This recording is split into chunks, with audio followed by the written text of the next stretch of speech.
அன்பர்களே, தமிழ் கவி சேனலை தயவுசெய்து கேட்டு அனுபவித்து பாராட்டி சப்ஸ்கிரைப் செய்யும்படி தாழ்மையுடன் வேண்டிக் கொள்கிறேன். இன்றைய தலைப்பு இலையும் வேரும். ஒரு நாள் நான் கானகம் வழியே சென்று கொண்டிருந்தேன்.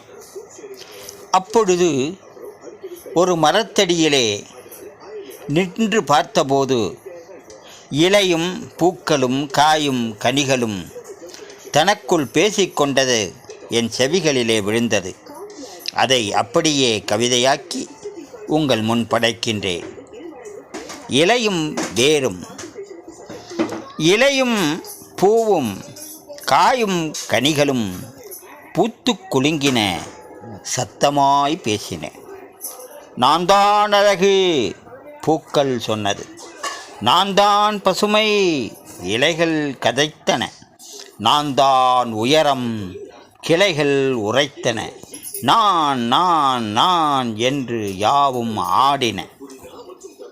வெளியில் தெரிந்தன, வெம்பி குதித்தன. இளமையில் இவைகள் மொட்டுகள் முகிழ்ந்தன. சலசலவென்று ஒரு காற்று அடித்தது.